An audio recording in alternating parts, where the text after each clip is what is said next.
فاعوذ باللہ من الشیطان اللعین الرجیم بسم اللہ الرحمن الرحیم قل هل يستوي الذین يعلمون والذین لا يعلمون آمنت باللہ صدق اللہ مولانا العظیم وصدق رسولہ النبی الکریم الامین ونحن على ذلك لمن الشاہدین والشاکرین والحمد للہ رب العالمین اللہم رب یسر ولا تعسر وتمم بالخیر وبک نستعین یا فتاح اللہم رب یسر ولا تعسر وتمم بالخیر وبک نستعین یا فتاح اللہم ربی یسر ولا تعسر وتمم بالخیر وبک نستعین یا فتاح۔ حمد و صلوات کے بعد سامعین محترم، ہمارا یہ ہفتہ وار درس قرآن، آج ہم اسی سلسلے میں یہاں جمع ہیں۔ ہمارے درس قرآن میں سورۃ الفاتحہ کی آیت ایاک نعبد و ایاک نستعین، اے اللہ ہم صرف اور صرف تیری ہی عبادت کرتے ہیں اور خاص تجھ ہی سے مدد مانگتے ہیں۔ اللہ سے مدد مانگنا، اللہ کی بارگاہ میں اللہ کے نیک بندوں کا وسیلہ پیش کرنا۔ ہمارا جو موضوع چل رہا ہے وہ وسیلے کے متعلق ہے کہ اللہ کی بارگاہ میں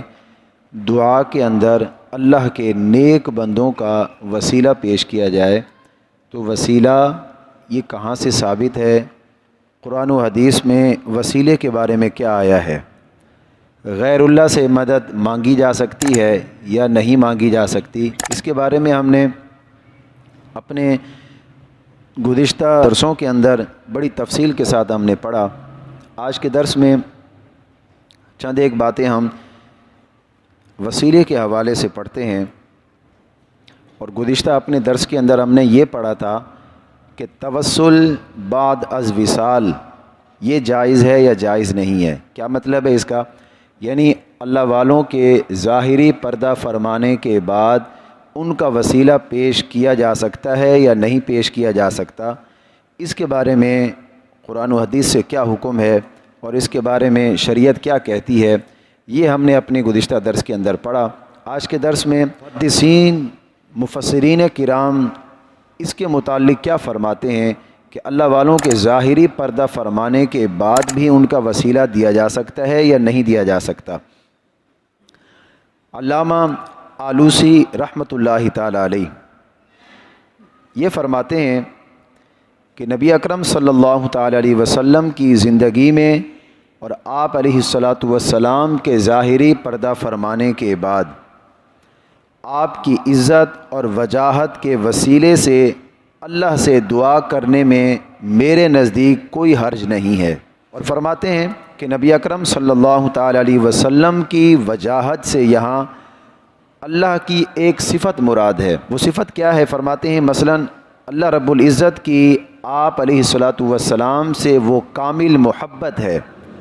جو اللہ اپنے حبیب سے محبت فرماتا ہے، فرماتے ہیں اس محبت کا تقاضا یہی ہے کہ اللہ رب العزت آپ علیہ الصلاۃ والسلام کی دعا کو مسترد نہ کرے اور آپ علیہ الصلاۃ والسلام کی شفاعت کو قبول فرمائے، کیونکہ اللہ اپنے حبیب سے محبت فرماتا ہے۔ تو جب محبت فرماتا ہے تو ایسا نہیں ہو سکتا کہ اللہ اپنے حبیب کی کسی بھی دعا کو رد فرما دے اور آپ علیہ الصلاۃ والسلام کی شفاعت کو قبول نہ فرمائے، ایسا نہیں ہو سکتا، کیونکہ آپ علیہ الصلاۃ والسلام اللہ کے حبیب ہیں۔ اور جب علامہ آلوسی فرماتے ہیں کہ جب کوئی شخص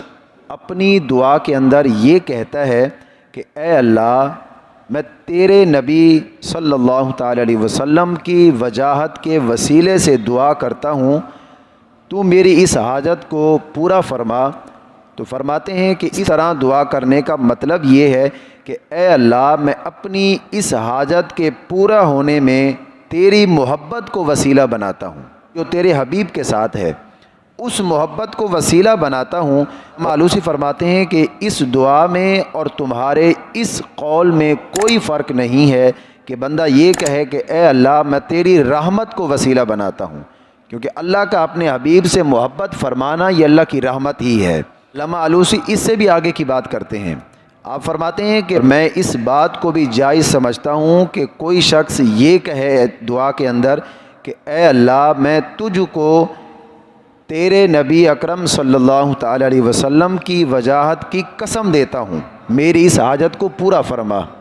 تو علامہ آلوسی فرماتے ہیں کہ میرے نزدیک یہ بھی جائز ہے، بندہ اس طرح بھی دعا کر سکتا ہے، اس طرح بھی اللہ کی بارگاہ میں حضور کی محبت اور حضور کی وجاہت کا وسیلہ پیش کر سکتا ہے۔ توسل بعد از وصال، اللہ والوں کے ظاہری پردہ فرمانے کے بعد ان کا وسیلہ پیش کرنے کے متعلق غیر مقلد عالم شیخ وحید الزمان کیا فرماتے ہیں؟ شیخ وحید الزمان فرماتے ہیں کہ جب دعا کے اندر غیر اللہ کے وسیلے کا جواز ثابت ہے تو اس کو زندوں کے ساتھ خاص کرنے پر کیا دلیل ہے؟ جب وسیلہ پیش کرنا جائز ہی ہے تو وہ زندوں کا بھی وسیلہ پیش کیا جا سکتا ہے اور اللہ والوں کے پردہ فرمانے کے بعد بھی ان کا وسیلہ پیش کیا جا سکتا ہے۔ دونوں اصل کیا ہے؟ وسیلہ پیش کرنا۔ اب چاہے وہ اللہ والوں کی زندگی میں پیش کیا جائے یا اللہ والوں کے پردہ فرمانے کے بعد پیش کیا جائے۔ تو حضرت عمر رضی اللہ تعالیٰ عنہ نے حضرت عباس، حضور علیہ الصلوۃ والسلام کے چچا حضرت عباس رضی اللہ تعالیٰ عنہ کے وسیلے سے دعا کی تھی۔ تو فرماتے ہیں شیخ وحید الزمان لکھتے ہیں کہ وہ نبی اکرم صلی اللہ تعالیٰ علیہ وسلم کے وسیلے سے ممانعت پر دلیل نہیں ہے۔ یہ کوئی نہ کہے کہ اس وقت تو حضرت عباس موجود تھے، اس وقت حضرت عمر نے حضرت عباس کا وسیلہ پیش کیا، حضور ظاہری طور پر پردہ فرما چکے تھے، اس لیے حضرت عمر نے حضور کا وسیلہ پیش نہیں کیا بلکہ حضرت عباس جو اس وقت موجود تھے ان کا وسیلہ پیش کیا۔ فرماتے ہیں یہ کوئی بات نہ کرے، یہ اس پر دلیل کوئی نہیں ہے۔ فرماتے ہیں کہ انہوں نے تو حضرت عباس کے وسیلے سے اس لیے دعا کی تاکہ حضرت عباس کو لوگوں کے ساتھ دعا کے اندر شریک کر دیں۔ یہ غیر مقلد عالم شیخ وحید الزمان لکھ رہے ہیں ہدایت المہدی کے اندر صفحہ نمبر 49 کے اندر۔ یہ فرماتے ہیں کیونکہ انبیاء کرام علیہم السلام اپنے مزارات کے اندر زندہ ہیں، غیر مقلد عالم کا مسئلہ ہے، اس کی بات ہے۔ وہ فرماتے ہیں انبیاء تو اپنے مزارات کے اندر زندہ ہیں، اسی طرح وہ فرماتے ہیں شہداء بھی زندہ ہیں، اسی طرح صالحین جو اللہ کے نیک بندے ہیں وہ بھی اپنی مزارات کے اندر زندہ ہیں، تو ان کا وسیلہ بھی اس وقت پیش کیا جا سکتا ہے۔ علامہ قسطلانی رحمۃ اللہ تعالی علیہ نے اس بات کے اندر یہ اضافہ کیا، فرماتے ہیں کہ نبی اکرم صلی اللہ تعالی علیہ وسلم کے وسیلے سے اللہ کی طرف متوجہ ہو کر آہوزاری کرنا، رونا، اللہ کی بارگاہ میں دعا کرنا اور حضور کا وسیلہ پیش کرنا، فرماتے ہیں یہ متقدمین اور متأخرین میں سے اس بات کا کسی نے بھی انکار نہیں کیا، سب نے اس بات کو مانا کہ اللہ کی بارگاہ میں حضور کا وسیلہ پیش کیا جا سکتا ہے، کسی نے بھی اس بات کا انکار نہیں کیا۔ قاضی شوکانی رحمۃ اللہ تعالی علیہ یہ فرماتے ہیں کہ انبیاء کرام علیہم السلام میں سے کسی بھی نبی، اولیاء میں سے کسی بھی ولی اور علماء میں سے کسی بھی عالم دین کا وسیلہ پیش کرنا بھی جائز ہے۔ فرماتے ہیں کہ جو شخص قبر پر جا کر زیارت کرے یا فقط اللہ سے دعا کرے اور اس صاحب مزار کے وسیلے سے جو قبر کے اندر آرام فرما رہا ہے اس کے وسیلے سے دعا کرے کہ اے اللہ میں تجھ سے یہ دعا کرتا ہوں کہ تو مجھے فلاں بیماری سے نجات دے دے اور میں اس نیک بندے کے وسیلے سے تجھ سے سوال کرتا ہوں، اس کے وسیلے سے میری حاجت کو پورا فرما، تو فرماتے ہیں اس دعا کے جائز ہونے میں کوئی شک نہیں ہے،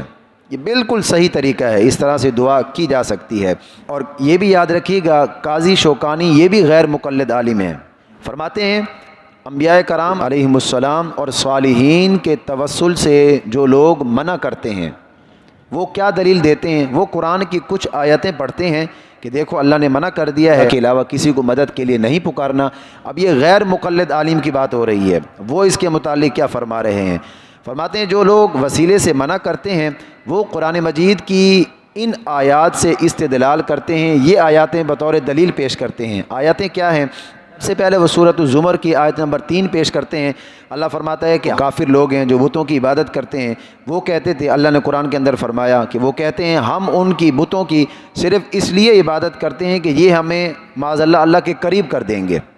سورۃ الزمر کے اندر پہلی آیت۔ دوسری آیت جو وسیلے سے منع کرتے ہیں وہ یہ پیش کرتے ہیں کہ اللہ فرماتا ہے اللہ کے ساتھ کسی کی عبادت نہ کرو، سورۃ الجن کے اندر فرما رہا ہے۔ اور اسی طرح اگلی آیت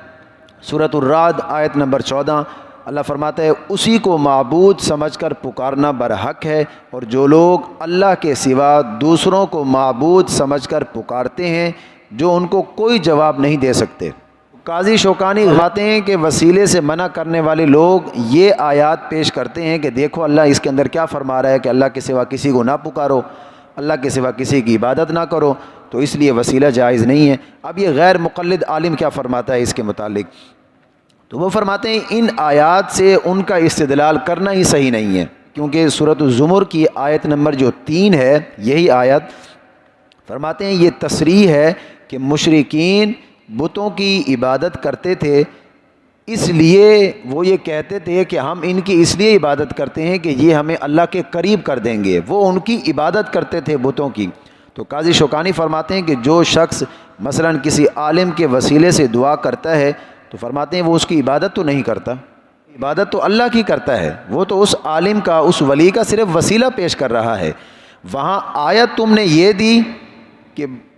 کافر بتوں کی عبادت اس لیے عبادت کرتے تھے، وہ اس لیے کہ وہ ان کو اللہ کے قریب کر دیں، یہاں اللہ والے بھی بندے کو اللہ کے قریب کر دیتے ہیں۔ تو قاضی شوکانی فرماتے ہیں وہاں کافر بتوں کی عبادت کرتے تھے، اور یہاں بات بالکل علیحدہ ہے۔ مثلا کوئی بندہ آ کر اللہ کی بارگاہ میں دعا کرے، یا اللہ میں تیری بارگاہ میں اپنے پیر و مرشد کا وسیلہ پیش کرتا ہوں،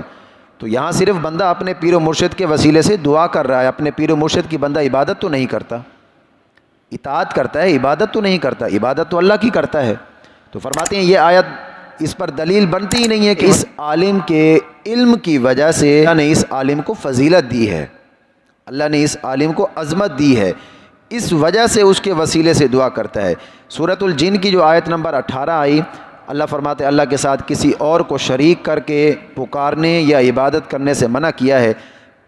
قاضی شوکانی فرماتے ہیں مثلا کوئی شخص یہ کہے کہ میں اللہ اور فلاں کی عبادت کرتا ہوں، معاذ اللہ، کوئی بندہ جو انہوں نے دلیل پیش کی،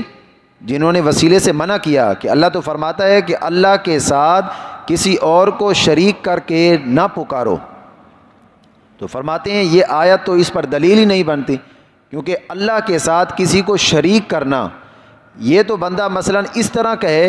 کہ میں اللہ کی اور معاذ اللہ فلاں کی عبادت کرتا ہوں، اس طرح تو بندہ کوئی دعا نہیں کرتا، وہ تو یہی کہتا ہے کہ میں عبادت صرف اور صرف اللہ کی کرتا ہوں،